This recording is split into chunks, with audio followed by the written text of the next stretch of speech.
Hatutaki kuona dhambi ikiruka inaenda mwaka mpya. Bado vijana wetu wote wawe salama. Nimemwambia rafiki yangu huyu Ruto, ile mambo ya vijana kushika hovyo hovyo na kupigwa pingo na kuweka mahali na kuteswa ikome kabisa. Isiendelee. Wale ambao wanafanya mambo kama haya washikwe, wanaswe na wawekwe ndani. Nataka niulize wazazi, kila mzazi tafadhali, hawa watoto ni baraka kwetu, tumepatiwa na Mwenyezi Mungu. Kila mzazi achunge watoto wake, tuweke kushughulikia watoto wetu. Sisi kama serikali tutafanya sehemu yetu, na yale yamesemekana mambo ya abduction tutakomesha, ndio vijana wa Kenya waweze kuishi kwa amani, na vile vile wawe na nidhamu na wawe wangwana, tuweze kujenga Kenya tukiwa pamoja. Tumekubaliana? Kumekuwa na mjadala kubwa sana taifa kuhusu vijana ambao wanasemekana wamepotea. Ni kweli kama vile Inspector General of Police amesema ya kwamba kama idara ya polisi hakuna there is no policy, yani hakuna policy yoyote yenye tunayo kama serikali ya kusema mtu atashikwa apotee, na katiba haiwezi kubali.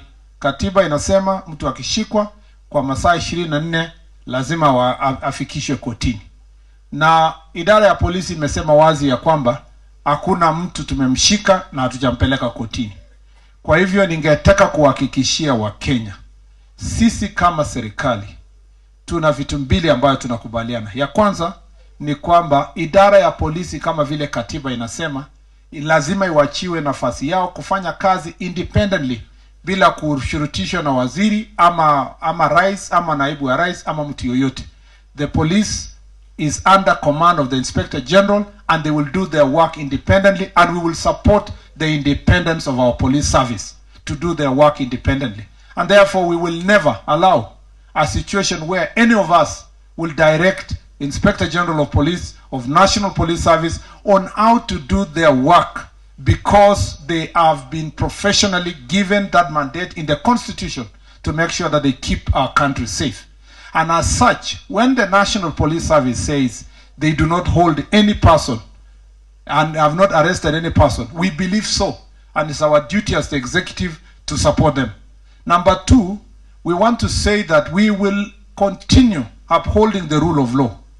And I want to request the families, the neighbors, the friends of the people who have been, who are said to be unaccounted for, to report that information to the police, and we will support the police to make sure that they do thorough investigations to establish the whereabouts of those citizens. And I want to assure you that it is in the interest of our nation that we keep a focus on the Constitution.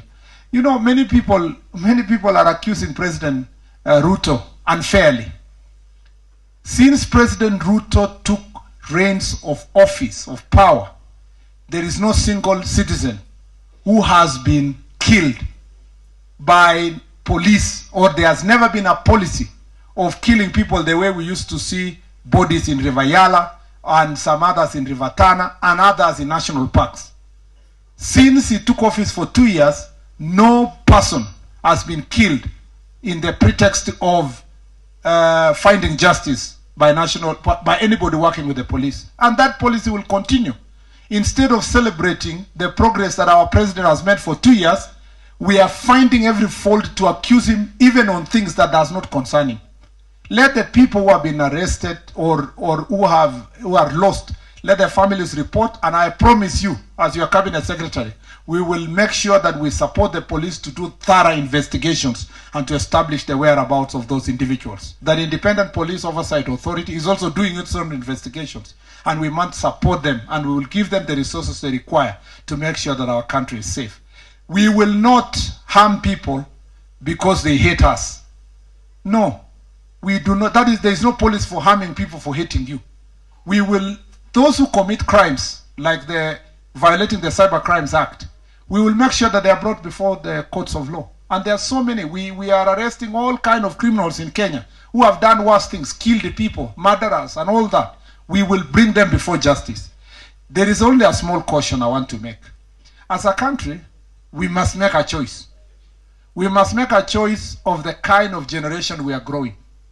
I find it very funny and very unfortunate that we as leaders, including church leaders, we are glorifying the things that this generation is doing, a few of our children are doing on social media. Sometimes the things that are very unfortunate, you know, trying to portray very bad images and silhouettes and all those kind of things. And yet we are all glorifying and saying it doesn't matter, you do it again. Even as we do our part as government to make sure that fairness and justice is seen to be done, I want to request society, let's hold hands together to guide our children in the right path, because that is our duty. Is as parents. I really pity the future generation, because some of us who are parents now, in our generation, not the generation of the speaker, in our generation, tumewacha responsibilities and our children are bosses unto themselves. I think it's important, like the Bible says, we guide our children in the right path so that they may be able to also grow a future generation that makes Kenya a country that we must be proud of. Let me tell you as a last statement, Mr. Speaker, if, you know, many of these people who have traveled, they glorify countries like US, Australia, Europe. Those countries are extremely strict in the application of cyber laws, and in fact in the use of social media. They are extremely strict in their own countries. They protected their children against pornography. They protect them against bad language. They protect them against social misfits. They protect them against all kind of evil. But when we come here thinking that we are actually borrowing from them, we are extremely reckless in how we protect our citizens from social misuse of social media. I think time has come that we should revisit that law again as executive and as parliament, to make sure that we apply even more stricter rules to protect our children and our country from these bad social behaviors, so that we can take our country forward. Social media is a very good medium of communication, but it's also a bad medium if we abuse it. Those people who are hell-bent on not using but abusing social media are committing crimes against non-written law that is enforceable. And we want to ensure that Kenya lives decently. Recently I was in Australia, and while we were there, the government of Australia passed a law to prohibit children under 16 from accessing social media, to protect their morals, to protect them from social perverts, to protect them from sexual predators and all other people hell-bent on corrupting society. Kenya may not want to go that route, but we want to urge every Kenyan to be responsible. To wish anybody death, to wish anybody harm, is a crime under our law.